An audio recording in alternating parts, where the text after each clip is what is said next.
Welcome to episode 14 of Pondering Fridays with Bina. It's a little bit controversial today, but definitely something I believe needs to be spoken about. I did make some notes for the first time here. I'm not just, winging it as I usually do. So forgive me if I do look down, but I need to get what I'm going to say right. It's all about the recent Alabama Senate passing a bill to potentially, make abortion legal from the moment of conception.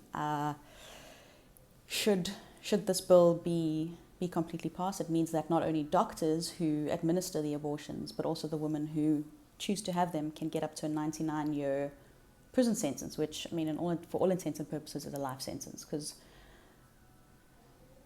who's going to really get out of prison when they're 116 or 133 or 140? There are no exceptions for rape or incest in this bill.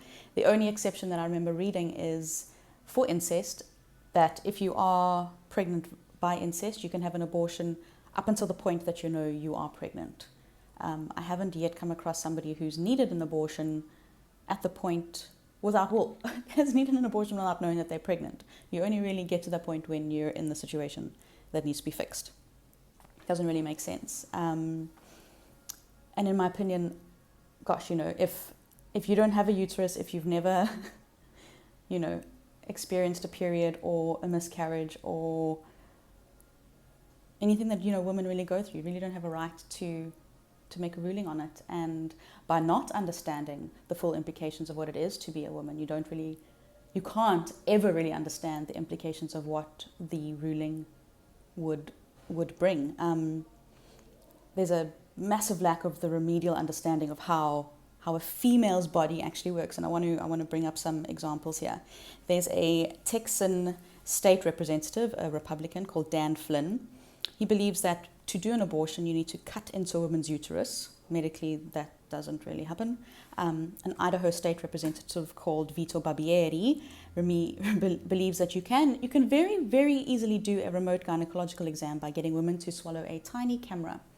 Just think, you swallow a camera, obviously it's going to make its way to my uterus because that's where the pipe goes from my mouth.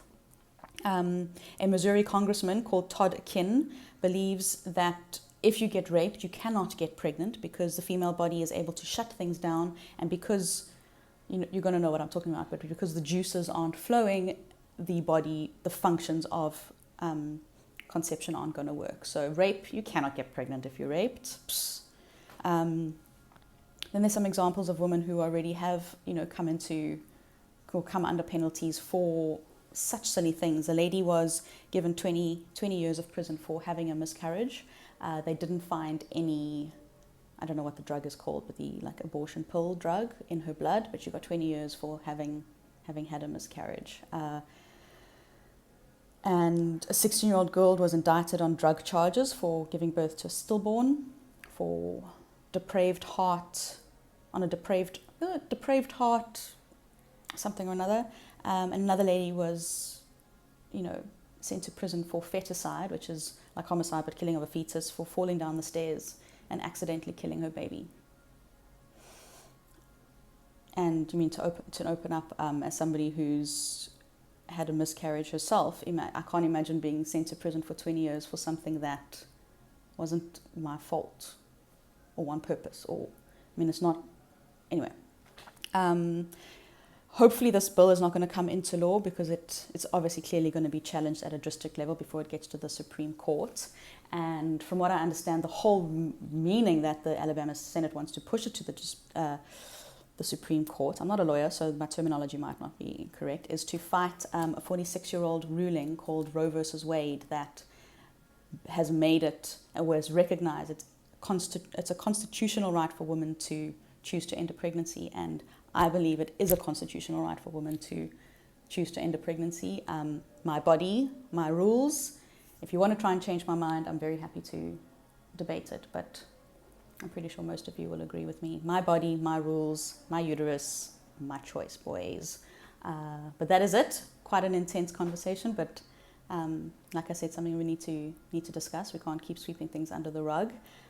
There's obviously a lot more information that I haven't been able to cover on this, but love to hear your thoughts, and namaste.